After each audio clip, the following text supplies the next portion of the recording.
Ed. Hey.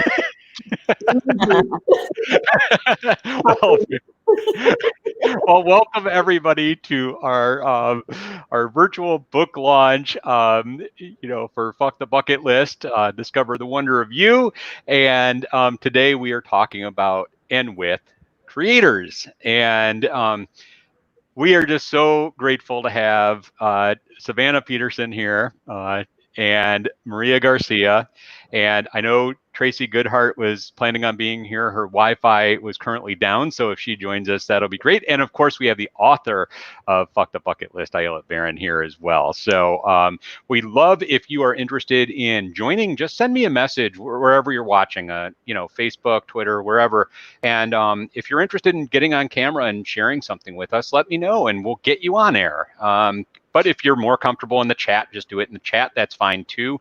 I'll try and be engaging there. So with that, I am going to turn it over to you, Ayelet, and just let you go with it. Thanks, Tim. It's so much fun. You got me out of bed really early today,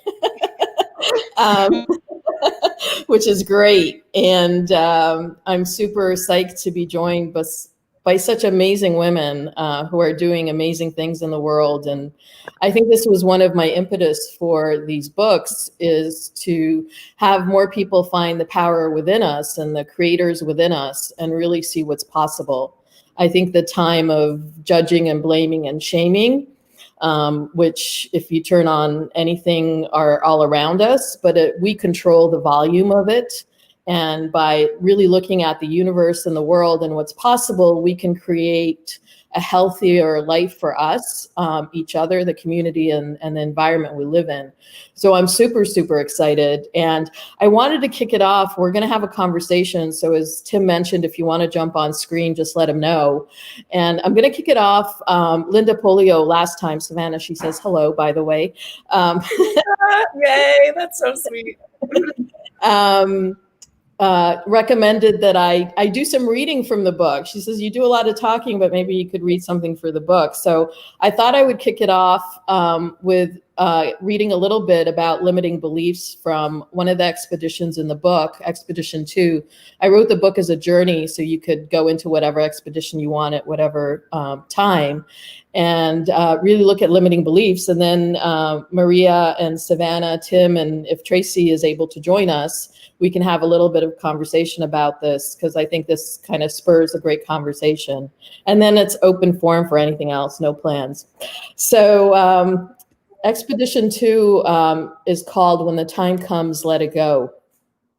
It's easy to look at a suitcase and see how much stuff we're bringing with us on a journey, but it's far more challenging to be aware of the layers of conditioning and programming that we're carrying deep inside of us everywhere we go. There's no weight restriction when it comes to these programs that may be weighing us down. Becoming aware of why we're holding on to them, and at the same time, understanding what truly inspires us, is a journey in itself. We can meet ourselves wherever and whenever we're ready to do our inner work and to explore what's deep inside of us. What nobody tells us is that this life is a fascinating experiment to simply be experienced. And each new day provides a fresh canvas on which to be present. What matters is that you're here to open yourself up to the opportunities on your road of discovery. What path you take and what mindset you bring with you is up to you. And what you leave behind is also a choice, as you may not want to weigh yourself down with unnecessary baggage that's not actually yours to carry. Take a moment and imagine you're about to embark on the journey of a lifetime. You've already packed your clothes, your shoes, your cosmetics, your books, and all the physical items that you'll bring with you. How many suitcases are you bringing along? When you look at each of your suitcases, what size are they and how much do they weigh? Now it's time to pack your beliefs, your habits, your values, your mindset, your shadows, your attitude, your trauma, your grief, your hurt, your pain, your capacity to play, and your joy. Of those things, what percentage is healthy for your mind, body, and soul? And what percentage is unhealthy or toxic? Why did you choose each item? How much baggage are you bringing? And why did you choose these specific items? Do your cases have any weight restrictions? If it's helpful to you, you can write this down and reflect on what you're carrying with you. Or maybe you have no baggage to bring with you and there's nothing to write down and reflect on. So for me, there's a lot of limiting beliefs that we've been conditioned, like that we're not good enough, that we don't have enough, that are weighing us down, and that we have to be appropriate, and that we have to show up in a certain perfection or in a certain way. And those are all stories that we were told. And because we're powerful creators, we have an opportunity to write healthier stories. And one of the things that I'm bringing with these books is that good and bad, right and wrong, appropriate and inappropriate has been created for the lowest common denominator in society. In many places, there are no rules or policies unless somebody starts breaking them. And I think as we move forward, the more that each of us can ask ourselves, what's healthy for me and what's toxic for me? The people that I'm putting in my heart, are they healthy or toxic for me? The beliefs that I'm putting in my mind, are they healthy or toxic for me? The food that I'm consuming, the products that I'm consuming, are they healthy or toxic for me? Because somebody could tell us that here are the 21 foods that we should never eat, but they don't know our body. They don't know our chemistry. And so we've been taught to give away our power. And the opportunity we have right now, we were born for these times. These are crazy times. There's so much chaos, but it's such an amazing opportunity. And when we could become in our minds and in our hearts, shift from seeing problems to opportunities, so much is possible. And so I'm so excited to have Maria and Savannah here, and hopefully, and Tim, of course. And Tim's kind of a given for me always to be here. Sorry, Tim. I do love you to pieces.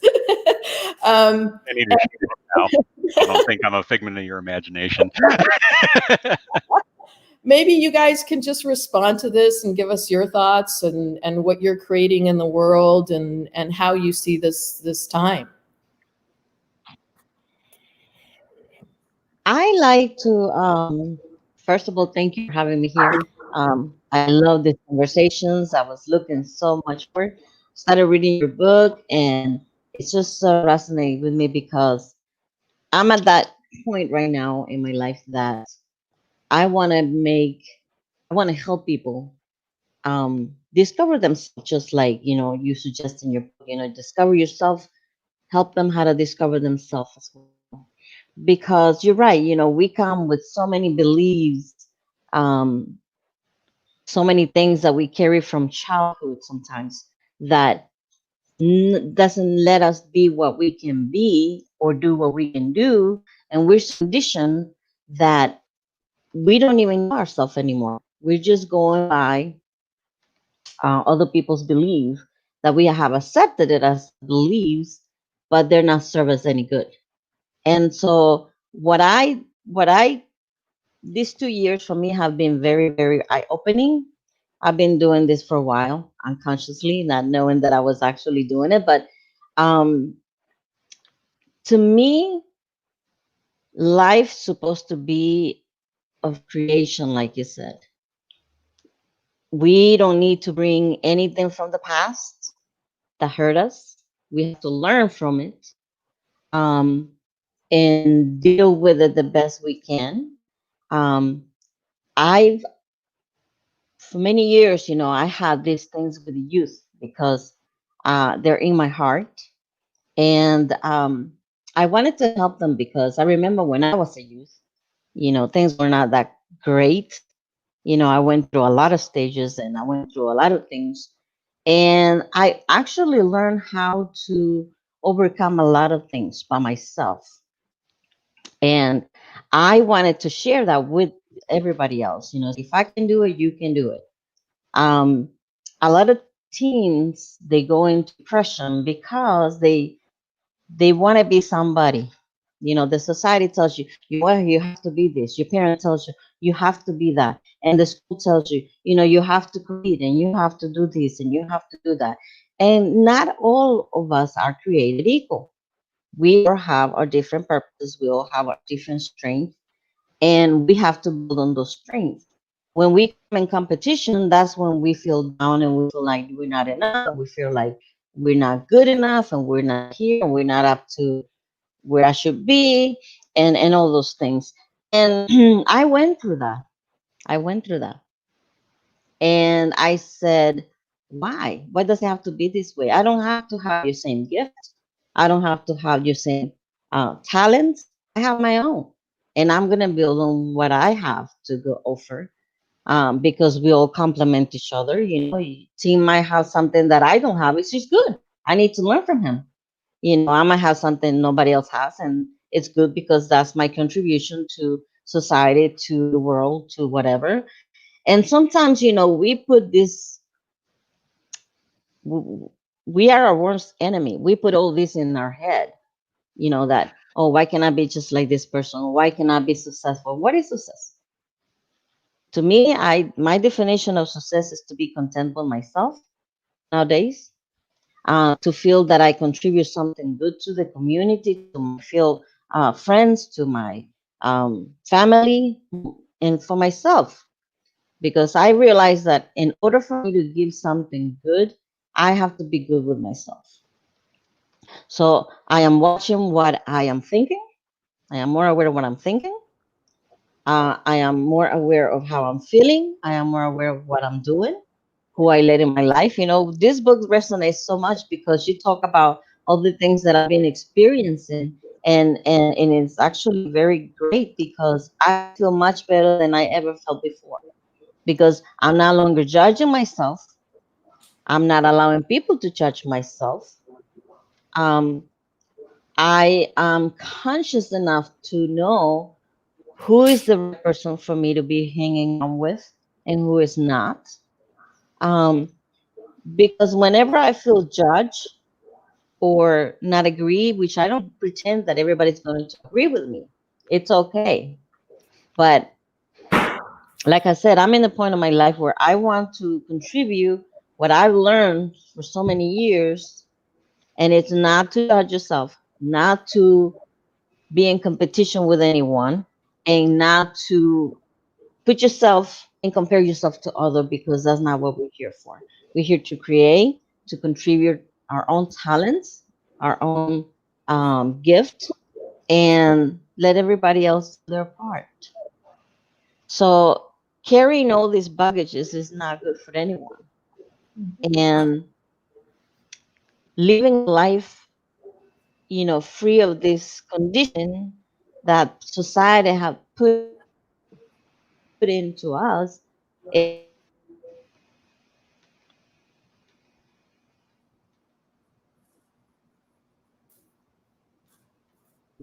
to be more creative and to do more.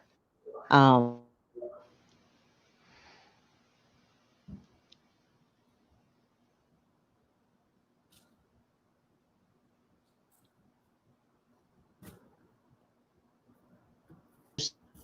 Yourself somehow to be able to put good things.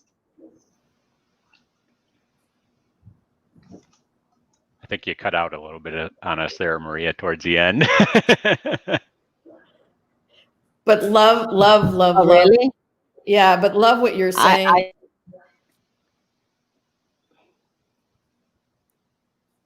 I think we're kind of, but yes, so right now I'm writing books. I'm writing books, and my books are focused on helping people, how to get all those garbage out of your life that doesn't do you no good.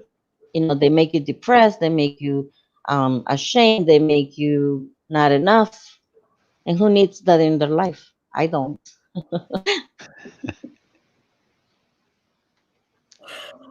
I can't wait to read your book. Savannah, I'm sure you have some stuff to share with us. I loved all that and look forward to reading both of your books. And thank you for having me, Maria. It's a delight to meet you, and to the two above us, wonderful to see your beautiful faces as usual. It's been far too long. Hello and good morning, everyone. My name is Savannah Peterson, and I'm delighted to be here. And in terms of what I create talks. I'm a performer, so I'm a professional public speaker in addition to a consultant. But it's been really interesting. This conversation is particularly poignant to me because my bucket list relevant to the title in case anyone's forgotten who's tuning in from a new audience today, had a lot to do with traveling the world and speaking and empowering people. And I really miss flying first class, drinking champagne, doing just that.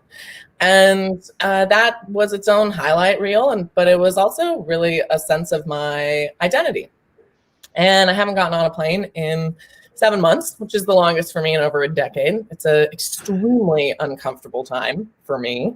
And my creative confidence pretty much went to zero as a result of all of this, because that's where I get my feedback, is from personal interaction with real human beings and not my plants. I do get interaction feedback from my dog, thankfully, but that's about all that we've had, within all of this. Martini sneezing. If she gets rowdy, I'll share her with everyone here in a second. But I love in the reading that you started with the notion of the suitcase and what's in your suitcase. Because for me, the suitcase is very literal. It's what I've lived out of for the last 10 years. But it's also, as I've had to sit with myself in my apartment for the last few months, what's really in that suitcase now, right? If it's not literal things that I'm packing from point A to point B, what does that look like? And I think it's really been a case of, I like that you were talking about taking care of yourself and getting rid of bad judgmental thoughts, Maria, because I'm a big fan of the put your own oxygen mask on first. And if you're not taking care of your own mental health, it's harder to give to others fully, or to create your best work. And I think we've all had to take care of ourselves, and our stories of resilience here are not only taking care of our communities and our families, but also really learning to know ourselves in a different way, because the distractions are different now than they used to be. And it's challenging. And one thing that I just want to end on with this little diatribe is emotions aren't competitive. And I think that's something that's coming up a lot. And I heard that in both of what you're saying. And I feel like we judge our feelings first before we even judge ourselves or anything else. We're judging our feelings, and we're judging our feelings a lot right now because, well, I'm alive, or I'm healthy, or maybe I can pay my rent and some of my friends can't, or whatever that is. And so anytime we feel negative or scared or vulnerable, there's this comparison to, well, it could be worse or it could be better. But the reality is we've just got to cut that crap and fuck that. Like, the point is, you feel how you feel. Your feelings are valid. Hear me when I say that if you're listening to this right now. Whatever you're feeling right now is so valid, and it's okay that you feel that, even if it's a weird feeling. And I'm so sick of this tone of, well, at least you have X, or what I've been getting a lot, because my life was very flamboyant and exotic before this. Well, at least you did that. Yeah, I did that. That was great. I worked my ass off for that. And you know what I can't do now? Any of that. And that sucks. And it's okay that sucks. And I'm fucking sick of pretending like it's not okay that sucks. So whatever it is that you miss, it's not compared to anybody else. That's your thing. That's your niche. That's your identity. Whatever puzzle pieces make up the Lego avatar that is you, that's one of your big pieces. And that's totally, wholly legitimate, whatever that is. And you're welcome to join our club if you have feelings like I do. I host the What the Fuck Club. Tim is actually a member. Check it out, wwtf.club, online right now if you would like to join us and share thoughts like this. But the question I would pose to everyone is, the next time you are having that moment where you're thinking about sharing something that maybe is a new conversation or topic for you, or a new piece of art or a new thought, or whatever it is, something that you think is outside of your normal lane, let's put it that way, since that's such a cliche term to use, or maybe off your personal brand, and you're thinking, oh, what are they going to say about that? Or what if they don't like this? Or what if they... Ask yourself one of the best questions one of my mentors ever asked me: who's they? Who are you really trying to reach and impact and impress?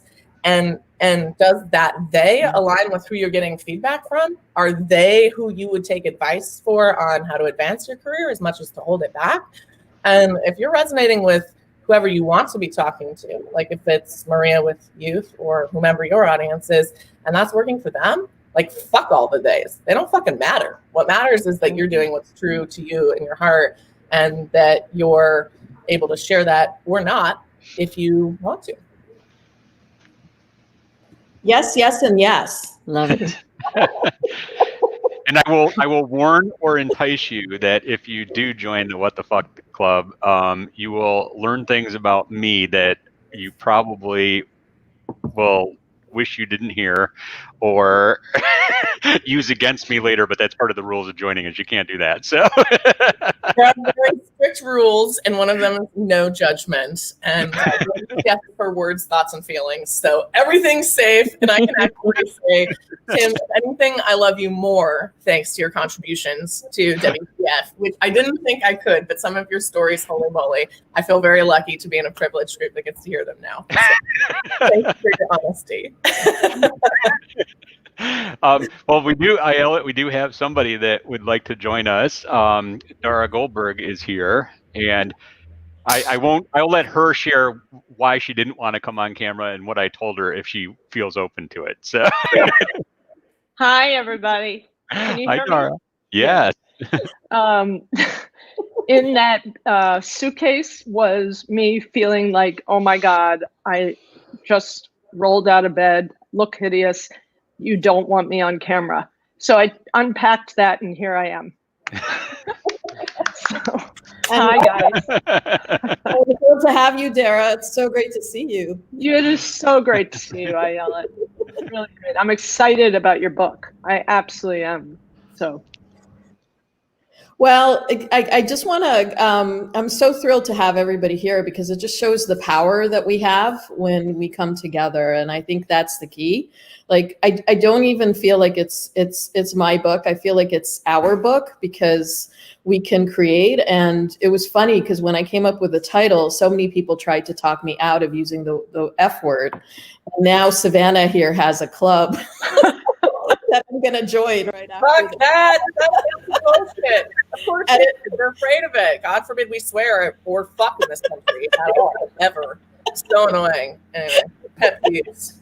I just want to tell you the thumbnail for this video when we post it on YouTube. Explicit. I'm always the podcast where they're like adult warning or like a warning, adult content. Like, yeah. Right. Anyway. Actually, I've been talking about bringing the books into schools with kids because, like, the more that we can say "fuck it," and the more that, you know, people know what's for you and what's not for you.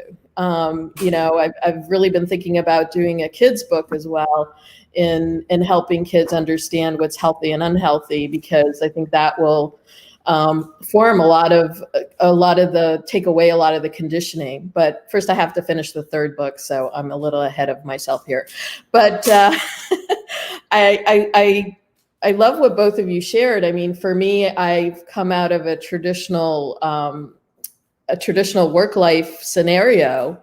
And I think most people know me more for my professional kind of credentials. And it's been taking like a big breath. I when I was coming out with a book, I was like, do I really want to put this out? And the answer was, I cannot not put it out because this is what I was born to do. And I think that more of us that realize what we were born to do, you know, because work and business isn't going to change until we do. Change is not going to come from the top. There's nobody coming to save us. I don't care what fairy tale you're fucking reading. No one's coming to save us. We're here to really be these powerful creators and really look at what's possible and start with our own life. I feel like that if we could have if we can all reach millions and millions of people that are ready to do our work individually and to really live in our purpose, not in a weird way, but in really knowing what brings us joy. And to what Savannah said, you know, it's like we're being taught right now how to be human, that it's okay to cry, that it's okay to be sad. It's bullshit. You know, it's like if you watch a sunset and if you watch it for like months and months, you'll see that every day is a different color, is a different shade. And we get to color with nature. We're not separate from nature, and we're here to be powerful creators.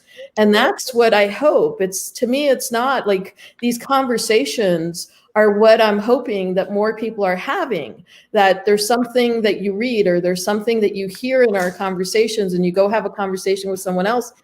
But you have the conversation with yourself first, because our society teaches us to trust everyone else before trusting ourselves. And so until we trust ourselves fully, to fuck up. Like, it's so much fun when you kind of like, when you're in it, when you're in the drama, when you're in the movie, sometimes it's hard because you're like, oh my God. But when you can step out of that, you know, whatever thriller and decide you're going to be in a comedy or decide you're going to be, you know, in a mystery or whatever you decide you can be, because you're writing it, you're producing it. I'm not a big believer in the you create your own reality, because I do believe there's a physical reality here, that we do need to pay our bills, that there are things that we should be scared of, like not punching a bear in the face. But I do believe that we can write our own stories. And when we could connect and really find each other, there's so much beauty and power of it. And that is why I love technology, because I'm going to join the What the Fuck Club as soon as I can. and find the places. You know, I had an experience recently where I joined this online community, and I don't think we've hit what's possible with online communities. And they were talking about openness and sharing and all this stuff. And I went in and I was pretty vulnerable, and I shared stuff, and my post was deleted. And I was told that I was breaking the guidelines of the community by being vulnerable. And I realized right away that this place was not healthy for me, and it was great for the people that resonate and who wanted to be part of it. But if my post gets deleted, it's not for me. That pisses me off as a lifetime community manager. Woo, you just struck a chord with me. Wow. Yeah, like it's all fucking daisies and rainbows. Please. Oh, well, that is just, I'm glad you know that's not for you. Well, I was told that, you know, I was selling, and I have nothing to sell. You know, my hope is even with these books is to come up with a platform where we could come together and have people put together. So I'm looking at a pay it forward kind of way to build things that we need in the world that lift each other up. Like, I can't wait for Maria's books. I know there's a book, if you're interested, Savannah, there's probably like more than a trilogy in you. And Dara, I mean, maybe you could share about yourself and what you're creating in the world, because there's so much that you bring into our world that people might not be aware of. So Dara, what are you creating in the world? I'm overwhelmed with thoughts right now and great emotions. You know, what resonates so much with me, with what you're talking about, is I'm in that place where I'm so passionate about what I'm doing right now, which is kind of coaching and working with empty nest women. And I'm so like, it kind of makes me tear up to talk about how much I care. And yet I have the they, Savannah, like I'm like, I have all these ideas and all I want to share, but I get so caught up in, you know, getting it out there and who's going to like it and how's like, so everything you're describing is I'm in a they moment. That's the way I would say it, you know? And so your suitcase thing metaphor is just so perfect, because I can actually put the suitcase over here for a little while, or, you know, maybe I'm not ready to unpack it, but just be bold, or I call it opposite action, right? Everything's telling me to hold it in, just do it. And so when I'm talking to people like you, I'm like, yeah, just do it. And then I need another dose of you. And I'm like, okay, keep doing it. So that's my thought of the moment. One note on that, Derek, I'm really glad you just shared and am holding space for your vulnerability and your creative confidence right now, because I totally understand where you're at and had a complete and total meltdown about this literally 3 weeks ago. you can always start small. Yeah. You know, putting it out there doesn't have to be full broadcast. And that's part of why I created this private group in an encrypted channel where that if you break the rules, per Tim's point, you're sworn to bad sex, tasteless coffee, and chapped lips for the rest of your life. And I'll also just boot you out and publicly humiliate you. But that's so good. But I mean, premise being, right, we have to have a place to practice safely, to fail first before we're on stage and to try things. Mm-hmm. We have comedians in the group who try jokes. We have people who are writers who test their content. And you know, Tim and I are constantly throwing ideas in there as well. And I mean, I'm not trying to advocate for my group. That's just becoming an example here. But you can always start with your nest and just test it out and get a little bit of feedback. And it's amazing what, you know, like you're talking kind of about this serotonin and endorphin bump you get from positive feedback and positive energy from the people who support you. When you let it out even just a little bit, getting a little bit back is like, oh, this is really good. Like I just published a diatribe of resilience about a fellowship I just got, and I was really nervous to post it. Yeah, I'll share it with y'all. Thank you. And because I failed 2 years ago, finally succeeded. The journey's been super emotional, a whole shit show. And it's one of those like, hey, like I did it moments, which is awkward right now, just in general, given the state of the world. But I sent it out to a few people. I kind of like, I figured out what I wanted to write. And it's not about me. It's about community powered perseverance and about how my community army made it possible for me. It's not about the id in this moment. It's about everything else. And so I found out how I wanted to write it and I wrote the piece and then I sent it to my writing partner and a few other people. And I was nervous. Because it's a straight up fucking, I mean, it's literally about me getting to move to New Zealand. It's pretty privileged right now. And it was so nice because once my writing partner and a couple other people that do edits for me were like, hey, this is great. This is good. You don't sound like a wanker. You fucking, like, you're doing the right thing. You've got this sorted. Then I felt like, okay, I can publish this. And it's amazing. Like, it's like, think of it as baby steps to getting your creative confidence back. Like, I don't have days where I just wake up and feel awesome about being on camera. Like, even today, I'm still in my yoga leggings right now underneath this collared shirt. Like, it's not all there's a lot of smoke in it, I think, with creative confidence. So give yourself the right mirrors and, you know, and take advantage of the smoke. So. That's great. I love what you said. It's beautiful. I love the mirrors piece too. And you know, thank you. I just like to share. You know, there's so Savannah, much. I love what you have going on because I've been wanting to write books forever. I cannot tell you for how long, but it's always been that. Well, what if people don't like it, and what if I'm not good enough? I'm not a writer. I mean, I never went to school to write, and I mean, am I gonna make I'm just gonna put myself out there. What if and what if and what not? You know, at the end of the day, it's not so much like I always say, I want to write books that any child can actually read it and understand it. That's how simple I want it. I don't want to use exotic words. I don't want to use this terminology that have to look in the dictionary to find out what am I talking about. I want to make it so simple. You know, it's me. It's me. You know, I want to be able to write things that accomplish something. And that's my point. Not to fame, not to be famous, not to be like, wow, you know, I'm somebody in society. I'm not into that anymore. Maybe I was before, a long time ago. Not anymore. You know, now it's like I want to put my little grain of sand in the world, you know, with what I've learned, with my experiences, how I overcome so many obstacles because I have had a bumpy life, you know, throughout my life. And I've learned how to overcome so many things that, I mean, I'm not ashamed to say that I have a lot of experience on how to survive. I have survived so many things that I want to make sure that if somebody's struggling in any area, that can contribute something to those people. And I don't have to be fancy. I don't have to be famous. As long as I can reach somebody and make a life different for somebody, that's my goal. That's my definition of success.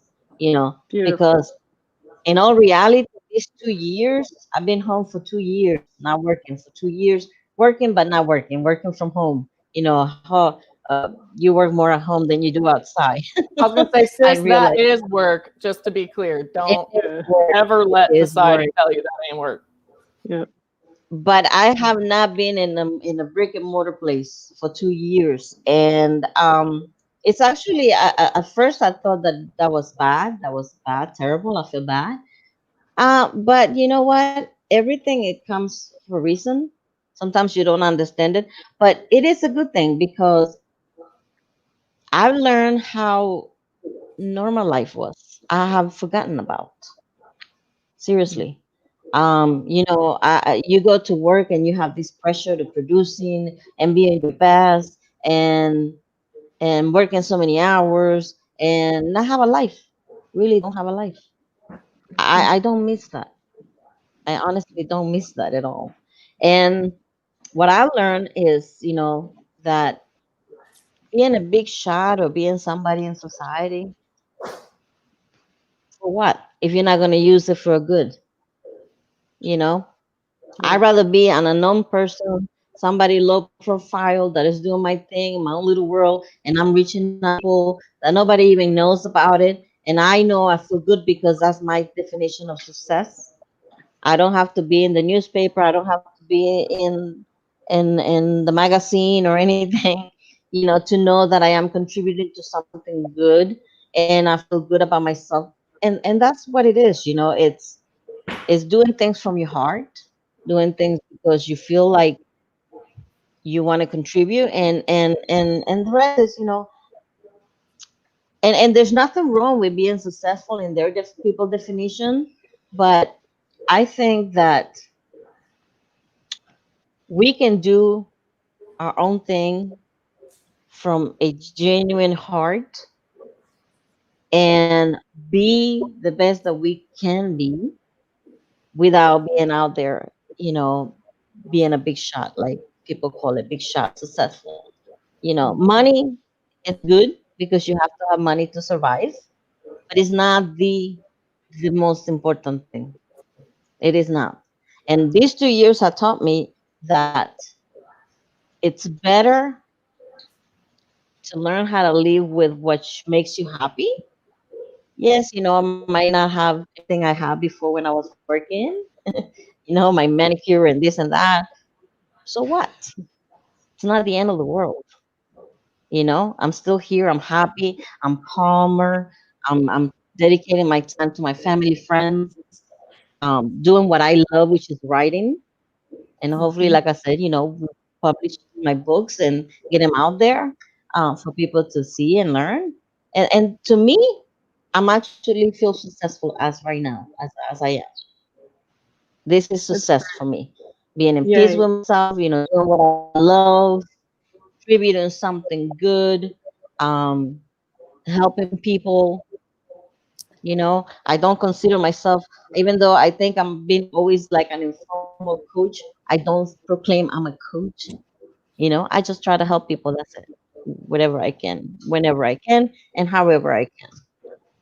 And I think like your own language and your own stamp of it makes, like, my heart just expands when I'm on these calls with everyone, because it just feels like there's this energy that's flowing through us, that I believe there's an invisible thread that connects all of us. And some of the threads are golden and some are coarse. And we get to weave a beautiful life out of it with, every single person on this earth has had some trauma, some wounding, something. And I think we're at this crossroads where some of us are walking off the manual. I think Savannah never was on the manual, but but I know but I know I was, and if I can walk off the manual, and Tim and I have talked many times about how we were always the rebels or whatever, because we never even wanted to fit in. And so this is a fantastic time to really look at how can we connect with each other, and how do we put out the manual. In the second book, which is all about trekking into the unknown, there's a whole expedition about what's our enough. And Maria, you know, that for me is like a really important question that I asked myself was, you know, when it comes to money, what's my enough? What is it that I really need, not what I was told I needed? And when it came to people, you know, what's my enough? Like, you know, and that kind of, I don't want to live in a world where a celebrity or a philanthropist, I mean, what is a philanthropist? Like, you know, I mean, it's crazy to me that we've thrown billions of dollars and people and energy at trying to create a healthy world. And yet we don't have it yet. So we have to say, okay, we tried all this stuff. All our systems right now are breaking apart. Do we grieve them or do we step up and say, okay, who's creating the next generation of healthcare? Who's creating the next generation of education, regenerative agriculture? And I got to tell you, there are so many amazing people. There are millions and millions of people out in the world. I recently talked to someone who's totally looking at the fashion industry and the environment and is doing amazing things that are going to change how we buy our clothes. And so there are people out there doing these things. And to me, it's you can either do that or you can choose to have a healthy life, or you could choose to be a fantastic parent and show your kids how to be vulnerable and be a fantastic aunt or uncle or whatever it is. It's not like there's like, you have to have like the corner office, not that we have them anymore, but we did 7 months ago. But, Yeah. and this is an opportunity because it's funny. We can write a new language. This is the funny part, is like we can make fun of things that we held on to so tightly. Like, you know, I remember that when I was in the corporate world working in technology in the Silicon Valley, you know, I would mentor many women and I would tell them the last thing you ever want to tell anybody is that you want to be a director or you want to be a promotion, because they'll use it against you. And so I help them navigate through their career by looking at the things that are a game, because there's certain things that are games that you need to navigate. But now I'm saying, fuck it. Who is out there to tell each of us how to be? Well, you know what? I mean, for me, it's, and I know this is a big part of the book. It's, you know, question everything, right? It's, I mean, that's why I think when, you know, in our conversations, when you said we've always been rebels, right, is because we do question. And I was just thinking about it as you were talking, and, you know, in the event, I shared like a little graphic that has creating over consuming, right? And the creating to me is really comes from when you question. Because when you're consuming or you're producing, all you're doing is doing what somebody else is telling you to do without questioning the why of what you're doing.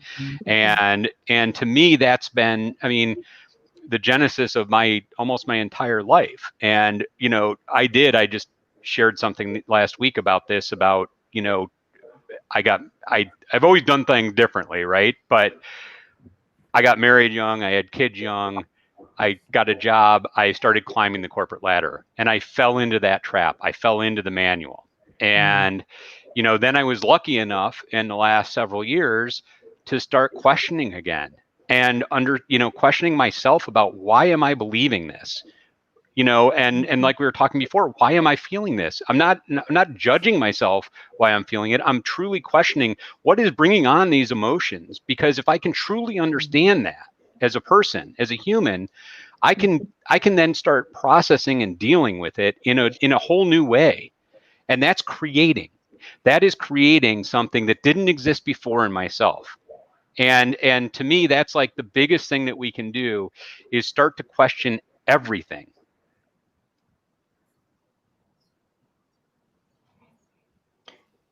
Beautiful. I love that, Tim. I met you when you were still a corporate, so this is particularly resonant for me.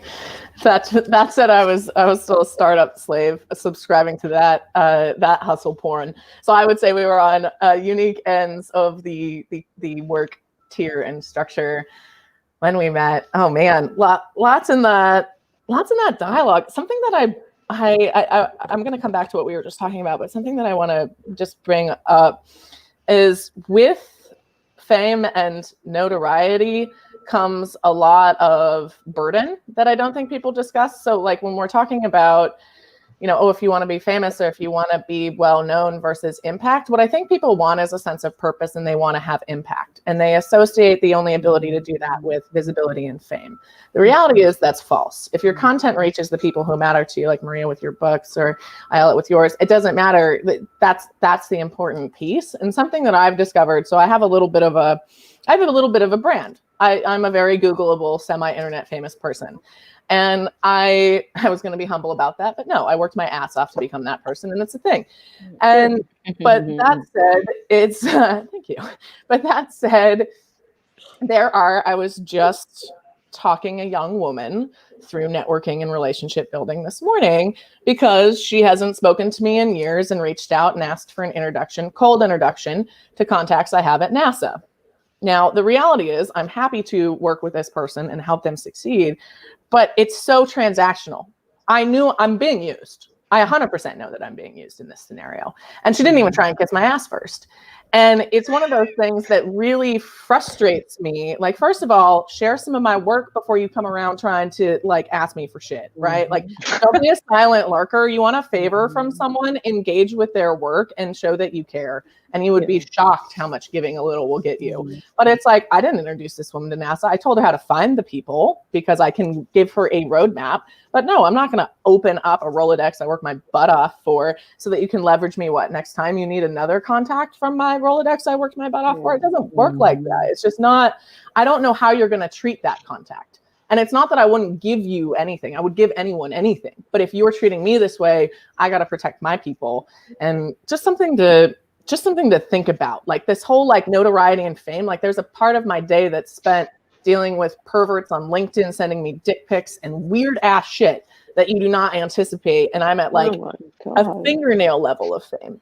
Like if you were to expand that even to anyone who's remotely relevant at all, it just gets worse. So like when you think about your why and when you think about how you want to spend your day and what gets you, up in the morning and whether that's empowering young people or helping people unfuck their corporate constraints on how they can live their life or working on empty nest syndrome, whatever that is, like that's your why. Your why isn't to be famous on TikTok or to do something. Maybe you want to get your message or your dance moves out there. If that is your why, go use TikTok and fucking show us your game. Like that's awesome. That's some people's why. That's some people's expression path. And that's cool. Like one of my friends, fucking 16-year-old, just made $10K selling iOS icons through his TikTok channel. And I'm basically paying him to give me a masterclass because I'm like, whoa, all right. How are you doing this? Like, so I can understand from a landscape. He didn't go viral. It's like, it's very tactile and it's strategic. He's approaching it with a plan, right? And I think a lot of people who create at that level, it's not just a coincidence when these things happen. So whatever your why is and however you love doing that why, whether it's video like this or writing, Maria, you are a writer. If you like writing and you are creating, that makes you a writer. It's not a byline or a book that make you a writer. It's a sense of being. Not that you have to identify that way, but it's something that I personally struggle with, and my friends remind me of that often. But really, just embrace thinking about that and this fellowship that I've been in. Even for someone like me, thank you for your compliment earlier, Ayelet. That was very sweet. Who has definitely bucked the norm their whole life, generally speaking, which is a very true statement, and I take it as the highest compliment. I don't often think about my why. Like it sounds silly, but once you're on the hamster wheel or once I start my 80% travel for the year, I'm not really sitting around and reflecting. And being in this position now, it's been a very good look in the mirror of like, well, why? Like, who is it that I like connecting with? It's not, yes, everything feels good, but let's break that down. And for me, it's also young people. I felt like I didn't have anyone to look at like me when I was young. And kids come up to me and they're like, oh my God, you got blue hair and tattoos. Like, can I do that and still be on TV? And I'm like, fuck yeah, you can. Was all that shit your fucking parents told you was a lie. Also, everything else I said about drugs was true. But you can be very expressive and still get a job. So balance it out, kiddos. But there's kind of this, it happens all the time. And I really like being that. I like being that kind of edgy, still sort of not feeling too old for them yet to relate to, but definitely farther down the path, and was pretty grown up when they were born. So it's it's interesting, but I wish whatever you're struggling with right now, one of my favorite lines, we talked about this in What the Fuck this week, was I wish you enough, a feeling of enough, whatever that is. I hate, in Silicon Valley is so guilty of this. And even when like I got my fellowship or I'm a Forbes 23, like anytime I've had the biggest achievements in my life, there's always someone who's like, so what's next? Fuck you. What's next is I'm going to sit here and drink some damn champagne for a minute and revel in myself because I spent 10 years trying to make this happen. So your 5-year plan can just sit the fuck down and take a number, because right now I need to celebrate myself. And I don't think that we do that a lot. I'm kind of in a state like that right now where everyone, when are you moving? What's happening? I'm like, the whole world's shut down. All right. I'm just sitting in the wow. Just sit in the wow. Be enough. You are enough, whatever that is right now. And yeah, it's fun. I like, and one thing that I take from everything you just said, but also your book, Ayelet, is I'm in this mantra, like my mantra, especially right now with everything going on in the world, is care more. Like, not just care more. And my husband really didn't want me to, but I got a mask that says care more because it's this overwhelming caring that is the driver, like, or is certainly in midlife. Like, I left the corporate world and I'm like, I care more. Like, this is not enabling me to care enough for me. And I think our entire world needs to kind of care more and feel comfortable being so vulnerably caring, like just open it up and care. So that's like part of what you're all saying and being like who you are, and why I'm just like eating this up, is you so care first, right? Care more, like that's who you are. And I know it sounds sappier than the day is long, but to me, at a visceral level and intellectual and everything else, that's what it's about. So, and that's also my spiel. I can't say enough. Sorry. Yep. That wasn't my Wi-Fi. About this, because it's also care enough about yourself. Because I hear you, Savannah, about the Silicon Valley culture. And, for me, I won this prestigious award from a Silicon Valley organization. And that's when I realized that I don't need those awards, because when 7 of us went to climb the stage to get our awards and be recognized, this woman literally pushed me on the side because she thought it was her turn to go up on the podium. And she literally physically pushed me to the side. And, my picture came up and stuff. And I just stood there and I was so sad. And I said, this is not for me. This is not healthy for me. I don't want to be in this world anymore where we're competing with each other to be the best. I just want to be the best I can be and to know what my enough is. And, 5 years ago, if you told me I'd be living where I'm living today, I didn't even know it existed. And so really being in the flow of life, I'm a big fan of Linda Polio's book, which I keep mentioning, Trusting the Currents. If we keep trusting the currents in life, Kim, I love your comment about, always questioning everything and making life interesting, because nobody has our answers. As I said earlier, no one's coming to save us. So, but we've been told that there's like all these people, and we are the architects of humanity. I am so excited today to start my day with everyone who's here, who are powerful architects of humanity, who don't give a shit about how they're supposed to be, and really are stepping into the level of creation and whatever you do in the world to be a powerful source. And the world needs all of us right now because we're giving our power away all the time. And why? I'm tired of watching history repeat itself. I don't want to watch any more reruns. I don't want any more fucking sequels. I want us to write healthy stories for ourselves, to care deeply about ourselves, each other, and every living being on this planet, because that's what's possible. And it's not rainbows and unicorn, it's fucking hard work, you know? And every one of us who gets up in the morning understanding that we are the architects and that our house is rotten. We you know, there's the systems we have. We got to thank our ancestors. We got to thank everybody who got us here. And now it's time to say fuck it and say, okay, what are we creating in the world because we can? And we don't have to ask for permission. And the best part, Maria, is how do we play? Like, let's play. Like, I feel like we're playing right now. Like, I don't feel like it's work. Yeah. Like, I want to go to play every day. I don't want to go to work every day. Exactly. You know, one thing that resonated, you took, you know, we synchronizing so well because took notes when I'm reading your book. I'm taking notes. Where's the camera? Right here.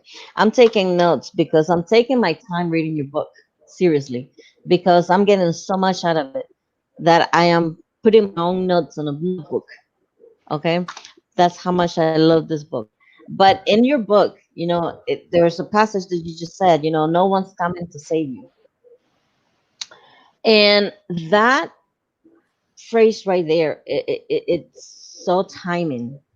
It is so timing right now because no one knows yourself.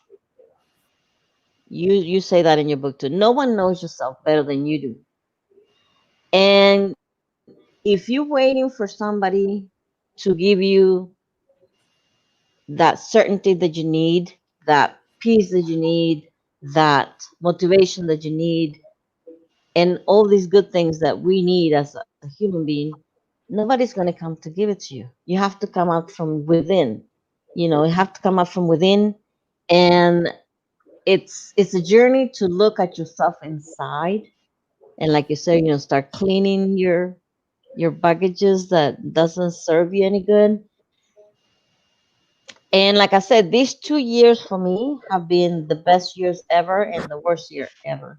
The best because I had a good conversation with myself and question myself, okay, why am I feeling this way? Why do I care? It's not the end of the world. You know, you lose a job, so what? Your job doesn't define you. It really doesn't. And money doesn't define you, you know, define you. It doesn't. You know, I'm still me. I still have my own feelings, my own brains, my own ideas, my own charisma, my own good deeds. Nobody can take those things away. Money comes and go. Fame goes and go. Work comes and go. But what you are deep inside, nobody can take it away. So this notion of, you know, nobody's gonna come and save me came through me. Um, because I was feeling like crap. You know, I was like, oh my God, you know, I worked so hard. I worked this and da. I was kind of like, oh, feeling sorry for myself at one point. And then I'm like, why? Why am I feeling this way? And you start asking yourself, why? Why am I angry? Why am I sad? Why am I this? Why am I that? And nevertheless, you know, yes, you have to acknowledge your feelings. You know, I'm like, okay, I'm sad because of this. Maybe I'm putting too much emphasis on this that has really not important to me. Because at the end of the day, you know, you have to be able to do things on your own.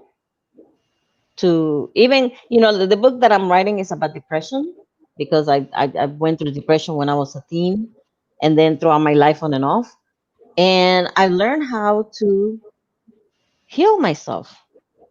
And you know, and I'm gonna talk more about it on the book, but it's just when you realize that nobody's here to come and save you, you gotta save yourself. When you come to that realization, the whole world changes. Because now, we have the power.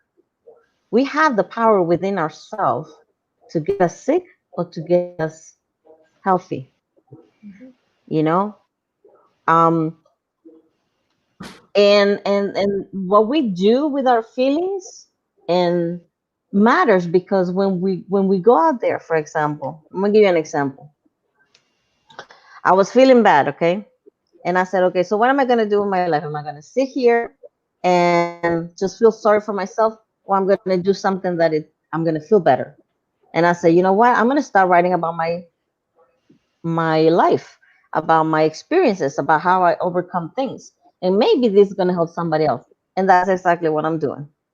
So nobody came and saved me. Nobody came here, Maria, like get up and go take a shower, feel better about yourself. No, I had to work through that. I'm like, I have a choice on how I feel, how I respond to events that are outside my environment, and I have the right to choose whether I do something healthy with my life, or do I want to stay here and feeling pitiful, and not do anything about it. So it's a matter of choices, but you have to go inside yourself. You have to learn your emotions, how you feel, and how you can convert those things to a positive thing. And it's not easy, but it is possible. It is very possible. And I used to get myself so depressed just by the way I was thinking. Seriously, I was like, oh, for me, for me, for me, for me, for me, for me, for me, for me. Now, everything that happens, and it might not be quite nice or feel right, but I always try to find something that I can learn from. And and the way that I look at things now is like, okay, if life throw this on me, it's because life knows I can handle it. So you know what? I want to handle it, and I'm going to learn from it, and I'm going to get up and I'm going to show life, that you can knock me off for a few minutes, but now I'm not going to stay right there. I'm going to get up and I'm going to continue with my purpose, and that kind of helped me a lot, through life. I get knocked down all the time, but then I'm like, okay, that's not what you got. Okay, wait a minute, let me get up again. And so no one's coming to save you. I love that. No one's coming to save you. You have the power to save your own self. And that's a very encouraging word. You have the power to save yourself. And the more I read this book, is the more I look, and I'm like, we are enough. We have everything we need to be happy, to be healthy, to do whatever we can to live our purpose. It's within us. We just have to go inside and see our potential and see who we are, who we really are, because we have forgotten who we are. That's the thing. We have forgotten who we are. Thank you for reminding us. That was beautiful. I'm like so touched, and I feel like we're co-creating, and I feel that with everybody. Well, Tim, I know we're like past the hour, and I know Savannah's got to go here in just a minute. So, did you have anything that you wanted to wrap up with, Ayelet? Just gratitude, just absolute gratitude to any one of you. And for me, I've mentioned this before. I don't want to go through the traditional routes of getting these books. I want the books because I co-authored the book with the universe. There's a lot of thoughts there that are universal. It's not about me. It's about us creating a healthy world and healthy lives for ourselves. So it's going to take people saying, hey, and having conversation about the content. Thank you, Savannah, for saying how beautiful the book is physically. And I think that's something that we talk about, because about beauty and stuff like that. But for me, it's like, it's getting into your heart. It's getting into your soul. and really doing our work. And so my final thoughts are just ones of gratitude. If you've experienced the book, what would be really helpful is if you write a review. If you hate the book, let me know. I would love to hear from you and why you hate it. If you love the book, that's great. I'm not just looking for accolades. I'm looking also because I want to learn from the process and I want to be the best I can be. So, to answer one of the questions you had earlier, Savannah, I started as a tech executive, and I'm well known as a futurist in the world, but what I really want people to know me as a healer, because that's what I think I'm here to do, is to heal myself, help others heal, and through the writing, through providing medicine for the soul, through the writing and having conversations like this, which I hope we'll have many more. And Tim, I'm just like in awe of you, because we had this vision when we started creating whenever we met in another lifetime. And I feel like, it's all just evolving. And so I'm so grateful. And thank you, everybody. And if I could be of help to anyone, but just don't forward me those photos, Savannah. They sound awful. But if there's any way that I could support you, or I could connect you, or if there's something that I could do to help lift you up. And, I've also, as an almost 2 million mile flyer, I understand what you're going through, Savannah. So I'm going to join your community and just let's keep having the conversation. I really love you guys. Thank you. Well, and I can say one thing too that you didn't mention is I know the greatest gift we can give an author is if the book resonated with us, we know other people that it'll resonate with. Gift them a copy of it.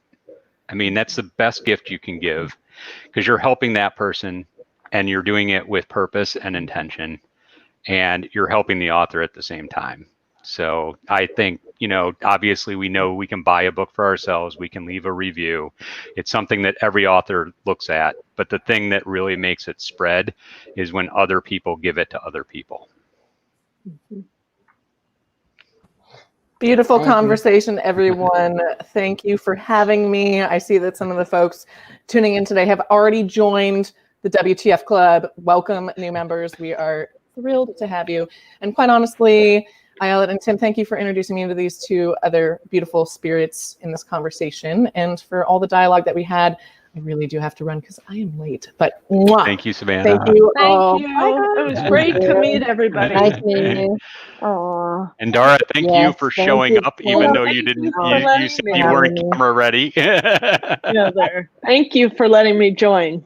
This I was got great. chills seeing you. It's been too long. I know. I agree. Yeah. It's wonderful. Nice to meet you, Maria.